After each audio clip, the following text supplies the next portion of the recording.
Hello, എൻ്റെ പേര് ഫാത്തിമ ഫർഹാന. ഞാൻ ഗവൺമെന്റ് മെഡിക്കൽ കോളേജ് കണ്ണൂരിലെ ഫസ്റ്റ് ഇയർ MBBS വിദ്യാർത്ഥിയാണ്.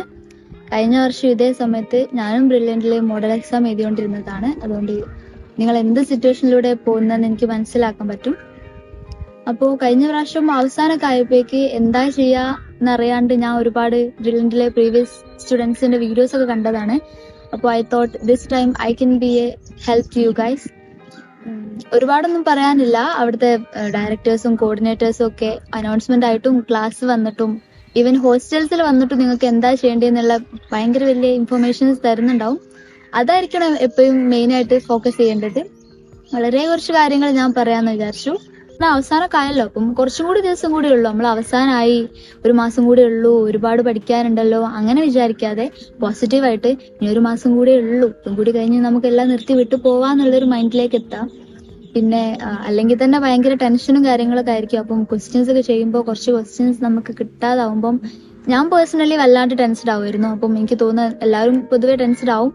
അപ്പൊ അങ്ങനെ വരുമ്പോൾ നമ്മൾ ഒരു ക്വസ്റ്റ്യൻ ചെയ്യാതെ വരുമ്പോൾ പെട്ടെന്ന് തന്നെ നെഗറ്റീവായിട്ട് ചിന്തിക്കാതെ ഓക്കെ, ഞാൻ ഈ ക്വസ്റ്റ്യൻ ചെയ്തോണ്ടാണല്ലോ എനിക്ക് മനസ്സിലായത് ഈ ക്വസ്റ്റ്യൻ ഞാൻ മറന്നുപോയിന്, അല്ലെങ്കിൽ ഈ കോൺസെപ്റ്റ് എനിക്കൊരു ക്ലിയർ ആയിട്ടില്ല എന്ന്. അപ്പൊ നമുക്ക് പെട്ടെന്ന് അത് റെക്ടിഫൈ ചെയ്ത് പോകാൻ കഴിയുമല്ലോ. അങ്ങനെ ഒരു പോസിറ്റീവിലേക്ക് നമ്മളെ മൈൻഡിനെ സെറ്റ് ചെയ്ത് കൊണ്ടുവരണം. ഈവൻ നീറ്റിന്റെ തലേന്നാണെങ്കിൽ പോലും അത് നിങ്ങൾ നോട്ട് ചെയ്യണം.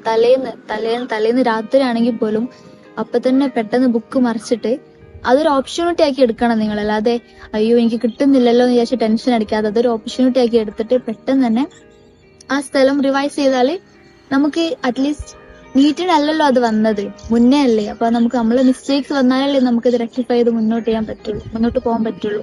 ആ ഒരു പോസിറ്റീവ് മൈൻഡിലേക്ക് നമുക്ക് എത്താൻ നോക്കണം. നമ്മൾ ഇത്രയും കാലം ഒരുപാട് വർക്ക് ചെയ്തു, ഒരുപാട് നമ്മൾ പ്രാർത്ഥിച്ചു, കുറെ എക്സാംസ് എഴുതി, എന്നാൽ പോലും അവസാനത്തെ ഒരു 3 ഹവർ 20 മിനിറ്റ്സ് ആണ് മോസ്റ്റ് ക്രൂഷ്യൽ ആയിട്ട് വരുന്നത്. അപ്പം ആ സമയം സ്മൂത്ത് ആയിട്ട് പോകണമെങ്കിൽ ദൈവം നമ്മുടെ കൂടെ ഉണ്ടാവണം.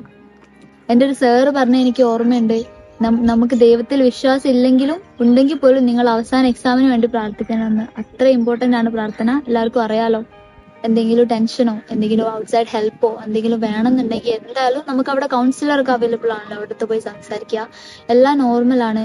സിലബസ് ഭയങ്കര വാസ്റ്റ് ആണ്. എല്ലാം ഒന്നും ഓർമ്മയുണ്ടാവില്ല. നമ്മൾ പഠിച്ച കുറെ കാര്യങ്ങൾ ഓർമ്മയുണ്ടാവും, കുറെ കാര്യങ്ങൾ ഓർമ്മയുണ്ടാവില്ല. അതൊക്കെ എല്ലാ കുട്ടികളും അങ്ങനെ തന്നെ. നമ്മൾ മാത്രമാണെന്ന് വിചാരിച്ച് ടെൻഷൻ അടിക്കേണ്ട ആവശ്യമൊന്നുമില്ല. പിന്നെ എനിക്ക് പറയാനുള്ളത്, നല്ലപോലെ should take care of your self. നല്ല ഫുഡ് കഴിക്കുക. നമുക്കിനിയിപ്പോ ഹോസ്റ്റലിൽ നല്ല ഫുഡല്ല, എനിക്ക് ഇഷ്ടമുള്ള ഫുഡല്ല എന്നാണെങ്കിൽ പോലും നമുക്ക് ബ്രെയിനെ നമുക്ക് പ്രോപ്പർ ആയിട്ട് ഫീഡ് ചെയ്താലേ ബ്രെയിൻ റെഡിക്ക് വർക്ക് ആവുള്ളൂ. അപ്പം നമുക്ക് വേണ്ടെങ്കിൽ പോലും നമ്മൾ ബ്രെയിനിന് വേണ്ടിയിട്ട് ഫുഡ് കഴിക്കുക, നല്ലോണം പ്രാർത്ഥിക്കുക, വീട്ടുകാരോടൊക്കെ നല്ല സംസാരിക്കുക, ഹാപ്പി ആയിട്ടിരിക്കുക. എന്തെങ്കിലും നെഗറ്റീവ് ഇൻഫ്ലുവൻസ് പുറത്തുനിന്ന് വരുന്നുണ്ടെങ്കിൽ അത് അപ്പം തന്നെ അവിടെ സ്റ്റോപ്പ് ചെയ്തിട്ട് നമ്മളത് മൈൻഡ് ചെയ്യാണ്ടിരിക്കുക. അവസാനം വെച്ച് ഒരു നെഗറ്റീവും നമ്മളെ തലയിൽ കയറ്റാണ്ടിരിക്കുക. നമുക്ക് ഇവിടെ അഡ്മിഷൻ വരുമ്പോൾ കാണാം. Okay, thank you, all the best. സംബന്ധമായ വാർത്തകളും അപ്ഡേഷനുകളും ഏറ്റവും വേഗം ആധികാരികമായി അറിയാൻ ബ്രില്യൻ സ്റ്റഡി സെന്റർ പാല യൂട്യൂബ് ചാനൽ സബ്സ്ക്രൈബ് ചെയ്യുക, ബെൽ ഐക്കൺ അമർത്തുക. ഈ വീഡിയോ മറ്റു സുഹൃത്തുക്കളിലേക്കും മാക്സിമം